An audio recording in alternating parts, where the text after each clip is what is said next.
Hello everyone, my name is Dr. Joel Rosen. I am an adrenal fatigue recovery ninja, and today I would like to talk to you about the purpose of an adrenal fatigue test.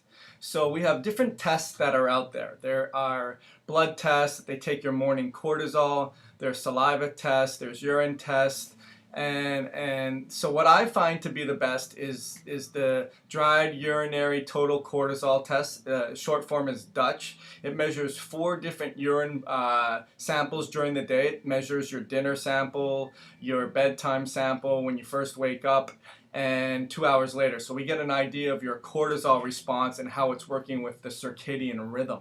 However, I had a consult the other day, and I wanted to stress to a lot of people that are watching my channel and watching my page and are suffering with fatigue and anxiety and energy issues and stress, and they just aren't able to bounce back the normal way that they used to.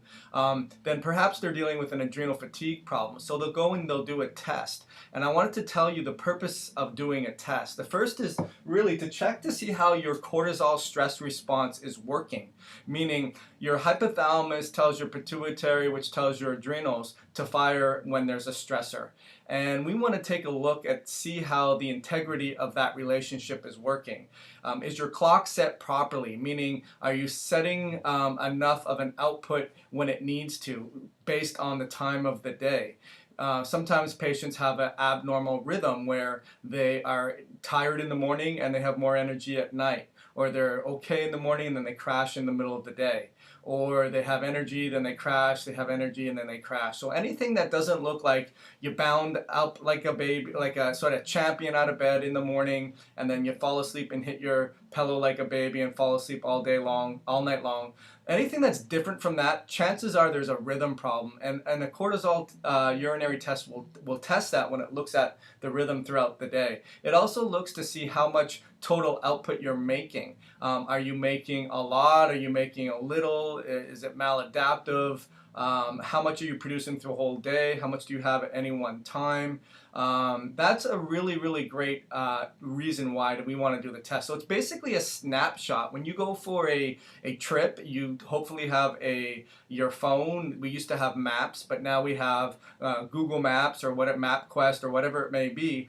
You need to know where you are in relationship to where your destination is. And that's what an adrenal fatigue test is if you're stressed out and you want to get a baseline on where your cortisol response is, that's a great reason for the test. Or if you have been doing a lot of proactive, preventative stuff and nutrients to get better, then that's another reason to see how much you've improved. So it's a snapshot. It also, another good test, another reason for doing an adrenal test is to look at your impact of your other hormones. How much are your other hormones, your sex hormones namely, and other adrenal hormones, how much are they compensating because of your stress response? Is your estrogen too high in relationship to progesterone? Is your pregnenolone out of whack? Is your DHEA too high? Is you over converting testosterone into estrogen? All of these things will be impacted because of your stress response, and a good test will tell you what kind of impact that will have.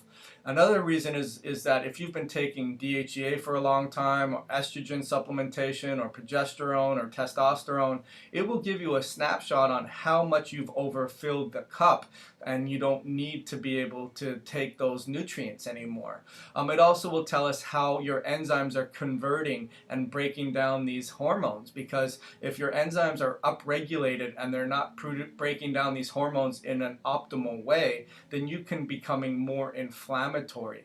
It also tells us how well your liver is working. Is phase 1 and phase 2 of liver detoxification working very well? It also tells us about methylation activity. How are your genetic weak links impacting your ability to break down your hormones? And it also gives us good test recommendations. So for example, if we see your cortisol levels are really high, and you're an older person and you've been dealing with stress for a long time, it's kind of a good thing in that you haven't been able to fall behind. You've been keeping up with supply and demand, but it really tells us about inflammation, infections, injury. We always ask the question, why is your stress response so high? Why are you producing so much cortisol? Or it may be the other way around, where it's really, really low. And we can ask the same thing, hey, what have you been dealing with in terms of an infection or inflammation or injuries or toxins for a long, long time?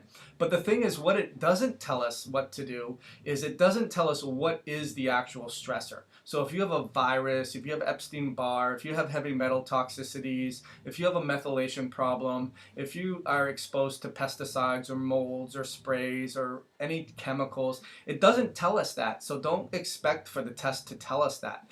It does tell us that those type of things could be causing the impact on the snapshot of your adrenal problems.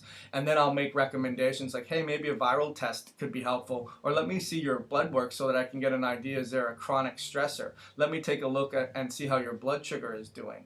Let's take a look and see if your liver enzymes are elevated. Let's see if your thyroid is impacted or you have cholesterol issues. We can put together pieces of the puzzle to get an idea as to what this snapshot tells us. But this test is not going to tell us, oh, you have a viral infection, or you have a heavy metal toxicity, or you're exposed to pesticides, or you're on cortisone, or you're taking. Now we can assume, hey, if your cortisol levels are high, potentially you're getting creams or exogenous sources that are causing your levels to be high. Or if your levels are really low, we can assume maybe you're not getting enough nutrients. But certainly I'm going to make recommendations as to what other tests could be really, really impactful and helpful to round out the pieces of the puzzle. So anyways, I just wanted to tell you the purpose of an adrenal fatigue test. My name is Dr. Joel Rosen. I look forward to helping you in your adrenal fatigue nightmare. Make sure you give me a thumbs up, a like, a share, a comment. Check out my blog at adrenalfatiguesociety.com, and I also have a Facebook page with the same name. So